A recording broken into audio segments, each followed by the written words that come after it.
I acted like I didn't even know how to hold a wine glass the night I met my fiancé's family. That was the line Eleanor Whitman would later repeat to herself whenever she needed to remember the exact moment everything shifted. The Crawford estate stood on 5 manicured acres in Greenwich, Connecticut, its white columns glowing under soft landscape lighting as if it had been lifted from a magazine spread about old American money. Eleanor arrived in a faded blue sedan she had borrowed from her assistant, wearing a simple off-the-rack dress and low heels that clicked timidly against the stone driveway. She had deliberately left her designer wardrobe, her tailored suits, and her quiet confidence behind in her Manhattan penthouse. Tonight, she was not the primary shareholder of Whitman Holdings. She was just a shy young woman from humble beginnings, meeting her fiancé's affluent family for the first time. Daniel Crawford greeted her with a quick kiss on the cheek, his navy blazer crisp, his smile slightly tense. They can be a little traditional, he had warned her earlier that week. Eleanor had nodded sweetly, lowering her eyes as though the word traditional intimidated her. Inside, crystal chandeliers hung above polished marble floors. Portraits of Crawford ancestors lined the hallway, their stern expressions silently judging anyone who stepped beneath them. Victoria Crawford appeared at the end of the corridor, tall and immaculate in a cream silk blouse, her gaze sweeping over Eleanor from head to toe with the precision of a customs officer inspecting undeclared goods. "So this is Eleanor," she said, offering a handshake that felt more like a test. Eleanor's grip was intentionally soft. She offered a small, almost nervous smile. "It's so nice to finally meet you, Mrs. Crawford." The dining room table stretched nearly 12 feet long, set with fine china and sparkling glassware. As servers poured sparkling water into slender flutes, Eleanor paused just a second too long before lifting her glass, as though unsure which utensil to use first. She asked polite, slightly naive questions about the artwork on the walls and complimented the garden as if she had never seen landscaping that precise before. Charles Crawford leaned back in his chair, studying her over the rim of his glass. "And what exactly does your family do, Eleanor?" he asked casually, though the question carried weight. Eleanor folded her hands in her lap. "Oh, nothing very exciting," she replied softly. "My parents worked hard. We never had much, but we managed." Victoria's lips curved into a tight smile. "How admirable." Daniel reached for Eleanor's hand beneath the table, but his grip felt more reassuring than protective. When dessert arrived, Victoria corrected Eleanor's choice of spoon with a gentle, public demonstration. A few quiet chuckles floated across the table. Eleanor laughed lightly at herself, as though embarrassed. She lowered her eyes again, playing the part flawlessly. Later, as coffee was served, Victoria leaned toward her son and murmured just loudly enough, "Daniel, are you absolutely certain about this girl?" Eleanor heard every word. She did not flinch. She simply took another careful sip, her expression mild, her posture small, as though she had not just confirmed exactly what she had come to find out. The evening did not soften after that remark, it sharpened. Eleanor remained composed as the conversation drifted toward investment portfolios, private schools, and summer homes in the Hamptons, subjects delivered with the ease of people who had never questioned their place in the world. She listened carefully, occasionally asking a simple question that suggested she was trying to understand a lifestyle far beyond her reach. Victoria described their family foundation with understated pride, mentioning 7-figure donations as though discussing grocery receipts. Charles spoke about legacy as if it were a physical object that could be handed from one generation to the next.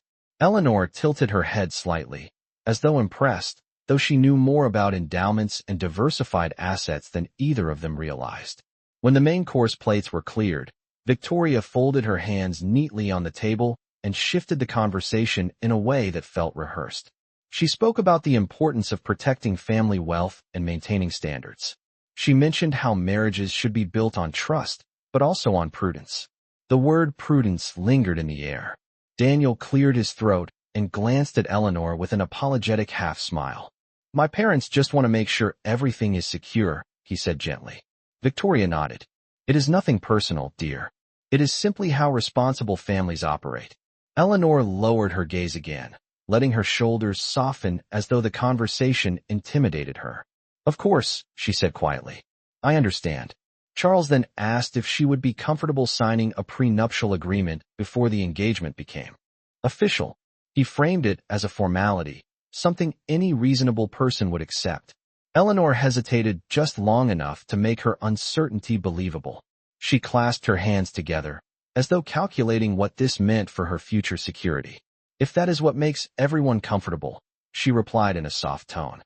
Victoria's expression relaxed for the first time that evening. A subtle victory. The assumption had been confirmed.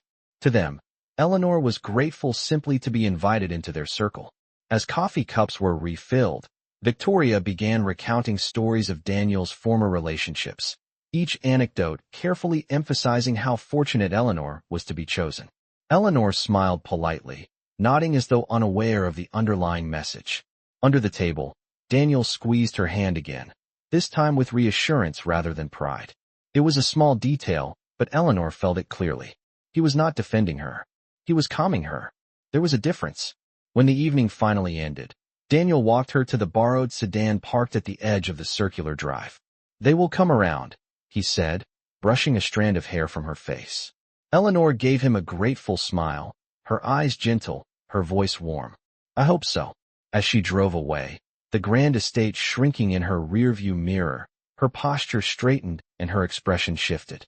The performance had only just begun, and already she had learned more in 2 hours than she had in 2 years of polite dinners and carefully filtered introductions. 2 days later, Eleanor returned to the Crawford estate for Sunday brunch, this time invited to meet a few close family friends who had heard about Daniel's engagement. The sky over Greenwich was clear and pale, the kind of late spring morning that made the manicured hedges look almost artificial in their precision. She wore another modest dress, light gray, simple enough to disappear in a room filled with designer labels. As she stepped into the sunlit breakfast room, Victoria greeted her with polite enthusiasm that felt carefully measured. "Eleanor, dear, we were just discussing summer plans in Nantucket," she said, gesturing toward a group seated near the French doors. Eleanor smiled softly and admitted that she had never been to Nantucket. The admission landed exactly as intended. One of Victoria's friends raised her eyebrows slightly. Another offered a sympathetic smile that felt more like quiet amusement. Plates of smoked salmon, fresh fruit, and warm pastries were arranged across the 12-foot table, each detail curated to reflect generational wealth rather than mere comfort. Eleanor listened as the conversation shifted toward charitable galas and private membership clubs.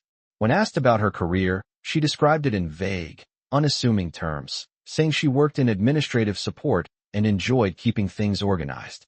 Daniel nodded encouragingly, but he did not elaborate. He did not correct the impression that she was simply an assistant in some midtown office earning a modest salary. Victoria leaned in with gentle curiosity. "And your parents still live in the same town?" she asked. Eleanor answered truthfully that they lived quietly and valued hard work above all else. She did not mention trust funds or diversified holdings. She did not mention that her family's name quietly appeared on buildings across Manhattan. Instead, she buttered a piece of toast with deliberate care, as though concentrating on not making a mistake. Later, as the guests stepped out onto the terrace, Eleanor lingered near the open doorway and overheard Charles speaking to one of his associates. "It is fortunate Daniel is willing to shoulder the financial responsibility," he said. "She seems sweet, but clearly unprepared for this world." The words were not cruel. They were dismissive. Eleanor felt no sting, only confirmation. When Daniel rejoined her, he wrapped an arm around her shoulders and asked if she felt overwhelmed. She looked up at him with gratitude in her eyes and shook her head. "Everyone has been very kind," she said softly. Victoria returned with a folder tucked neatly under her arm. "We have scheduled a meeting with our attorney next week," she announced, smiling with maternal authority. "It is best to finalize the agreement sooner rather than later." Daniel glanced at Eleanor, waiting for hesitation. Instead, she nodded slowly, as though trusting their guidance completely. "If that is what responsible families do," she replied, echoing Victoria's earlier phrasing. Victoria's satisfaction was subtle but unmistakable. As brunch concluded and the guests departed, Eleanor walked alone for a moment along the stone pathway that curved around the estate's reflecting pool. Her expression was calm, almost serene. The Crawfords believed they were protecting their legacy from an inexperienced outsider. They did not realize that the quiet girl who seemed impressed by their silverware had already measured the depth of their character and found it far smaller than the size of their estate. The meeting with the Crawford family attorney was scheduled for the following Thursday afternoon in a high-rise office overlooking the Long Island Sound. The conference room was lined with dark wood panels and floor-to-ceiling windows that framed the water like a painting, calm and distant. Eleanor arrived 5 minutes early, carrying a modest leather handbag and wearing a navy dress that looked professional but understated. Daniel sat beside her at the long polished table, while Victoria and Charles positioned themselves across from them, their posture composed and confident. The attorney, a silver-haired man with rimless glasses, slid a neatly bound document across the table and began explaining the terms in careful, measured language. He spoke about asset protection, generational trusts, and defined marital property, emphasizing how standard such agreements were among families of substantial means. Eleanor listened without interrupting, her expression attentive and slightly uncertain, as though she were struggling to follow the legal vocabulary. When the attorney asked if she had independent counsel reviewing the document on her behalf, Victoria answered before Eleanor could speak. "We can recommend someone suitable," she said smoothly. Eleanor lowered her eyes and said she would appreciate that guidance. Daniel shifted in his chair, glancing at her as if expecting resistance, but she offered none. The clauses became more specific, outlining what she would forfeit in the event of divorce and how certain properties would remain exclusively within the Crawford lineage.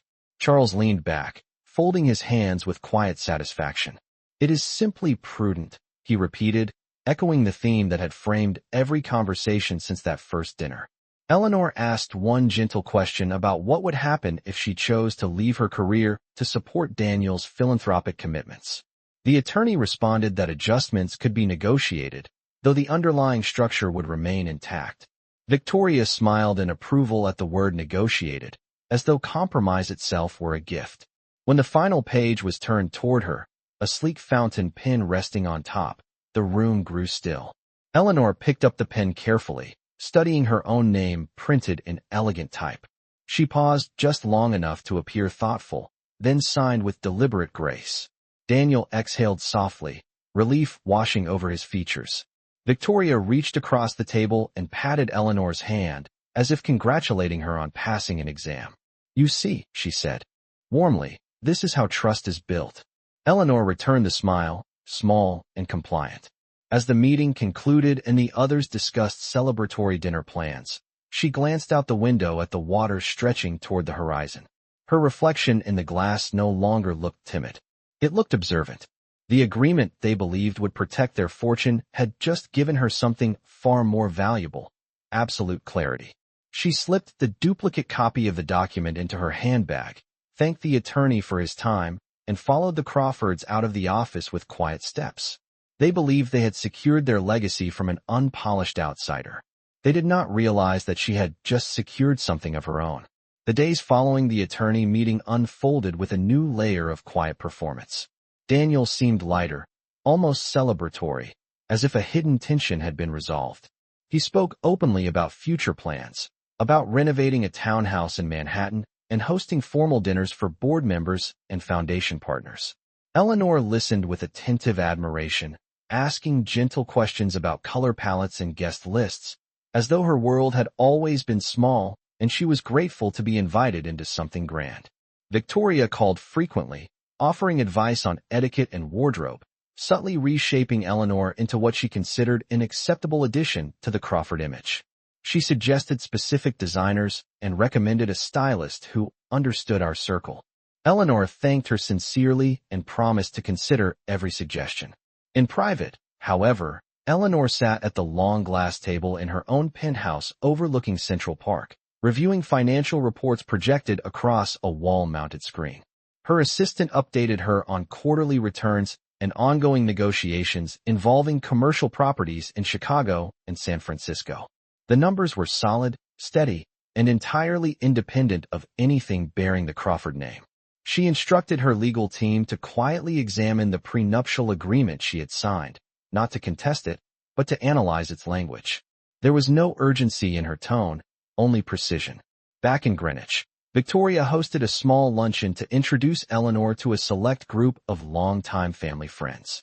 The invitation specified formal attire and a prompt arrival time. Eleanor chose another understated dress, pale blue this time, and arrived exactly on schedule. During the luncheon, conversation turned toward charitable contributions and legacy planning. One guest asked Eleanor which organizations she personally supported. She hesitated just enough to seem uncertain before replying that she had not yet had the opportunity to contribute significantly to any major foundation. Victoria responded quickly, assuring the table that Eleanor would learn. Laughter circled the room, polite but edged. Daniel smiled at her, as though she were endearing in her simplicity. Eleanor met his gaze with warmth, but she observed the pattern clearly now. Each introduction positioned her as fortunate. Each compliment was framed as generosity extended toward her rather than recognition of her worth. As dessert plates were cleared and coffee was poured, Victoria raised a toast to family unity and the continuation of tradition. Eleanor lifted her glass, her smile calm and compliant. Inside, her conclusions were complete. The Crawfords did not value humility, they valued hierarchy. They did not measure character, they measured status. And Daniel, for all his affection, measured acceptance by how smoothly she fit into his parents' expectations. When the luncheon ended and she stepped back into the crisp afternoon air, the estate gates closing quietly behind her, Eleanor no longer felt curious. She felt certain. The performance had given her what she needed. The next move would not be impulsive. It would be deliberate. The engagement gala was scheduled for the first Saturday of June at a private club overlooking the Hudson River, a venue known for its marble staircase and panoramic windows stretching nearly 20 feet high. Invitations had been embossed in gold and delivered to executives, philanthropists, and families whose names quietly carried weight in financial circles. Victoria had overseen every detail, from the white orchid centerpieces to the quartet playing near the grand piano. She wanted the evening to signal continuity, stability, and refinement. Eleanor arrived precisely at 7 o'clock, stepping out of a black town car instead of the borrowed sedan. She wore a tailored ivory gown, still elegant but noticeably sharper in cut than anything she had worn before. Daniel greeted her with visible pride, though he did not seem to register the subtle shift in her posture. Inside, champagne flutes circulated on silver trays while guests murmured polite congratulations. Victoria introduced Eleanor repeatedly as Daniel's fiancée, carefully omitting any description of her background beyond how fortunate it was that she had found such a wonderful family. Several guests offered cordial smiles that carried a familiar undertone of evaluation.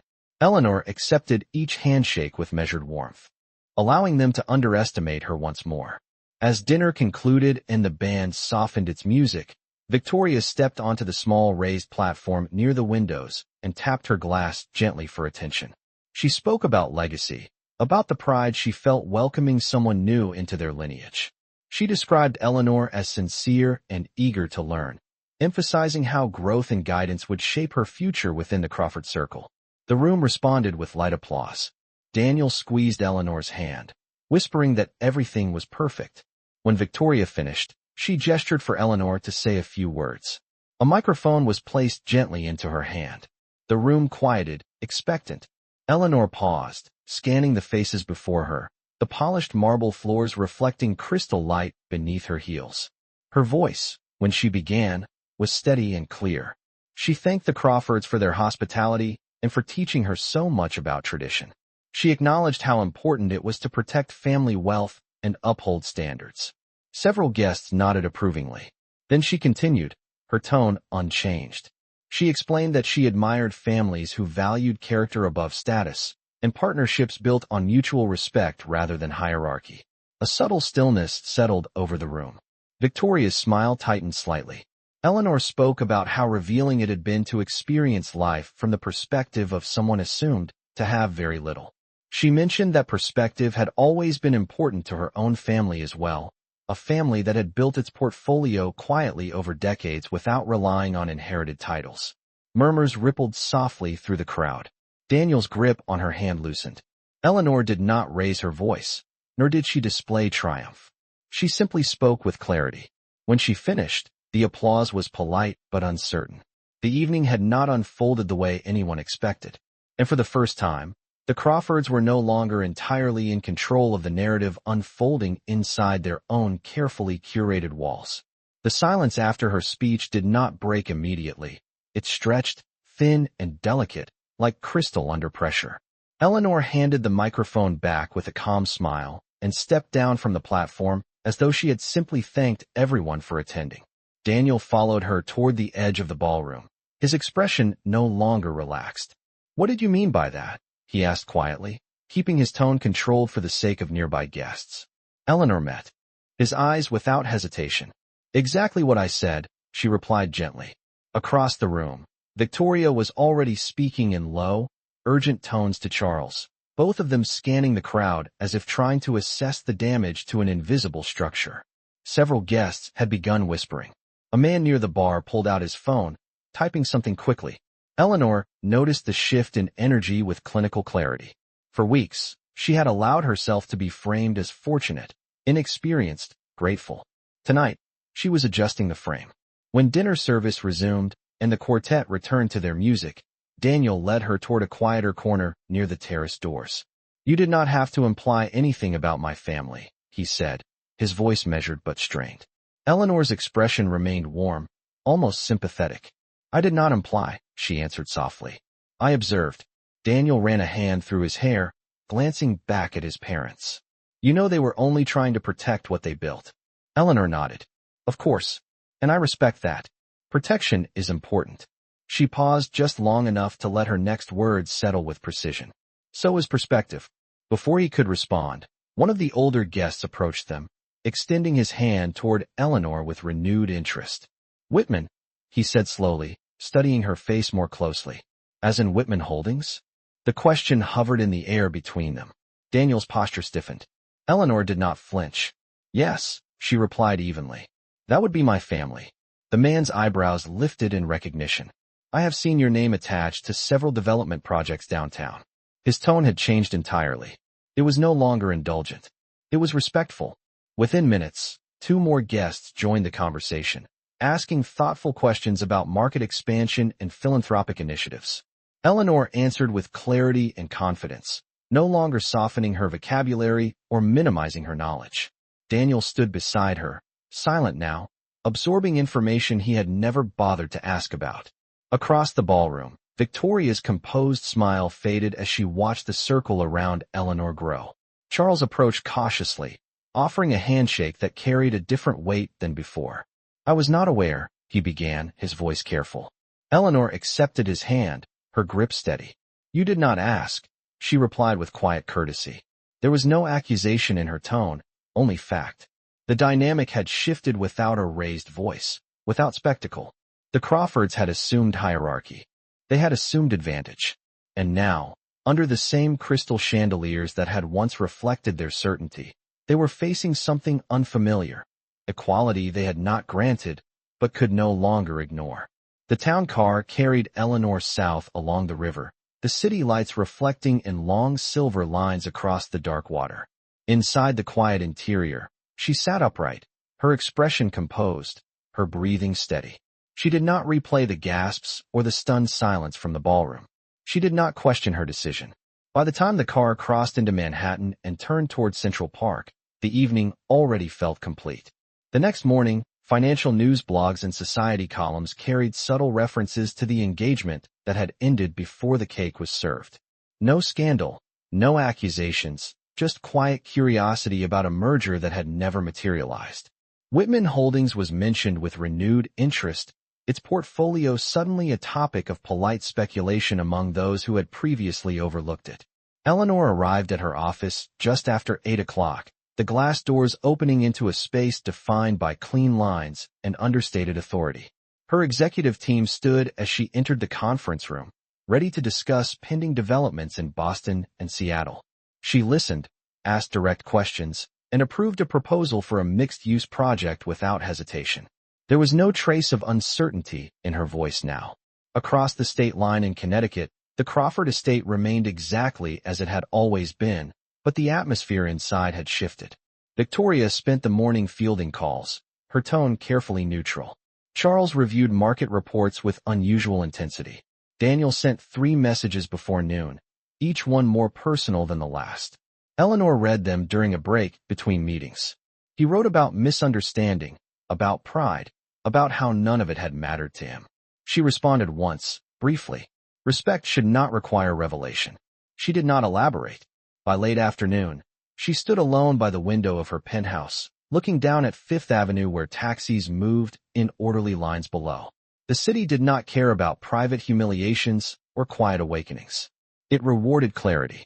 She considered the prenuptial agreement resting in her drawer, a document that now symbolized something far more important than asset division. It had revealed priorities without confrontation. It had exposed hierarchy without argument. That was enough. In the weeks that followed, invitations arrived. From institutions that had once overlooked her presence. Boards requested her insight. Foundations sought partnership. None of it felt like triumph. It felt like alignment. She had not set out to embarrass anyone. She had set out to understand. And understanding, once achieved, left little room for compromise. On a mild Sunday evening, as the sun lowered behind the skyline and cast gold across the glass towers, Eleanor allowed herself a small, private smile. Wealth had never been the issue. Status had never intimidated her. What mattered was how people behaved when they believed someone held less power. The Crawfords had revealed their measure under crystal chandeliers. She had revealed hers without raising her voice. And in the end, she walked away with exactly what she wanted, certainty.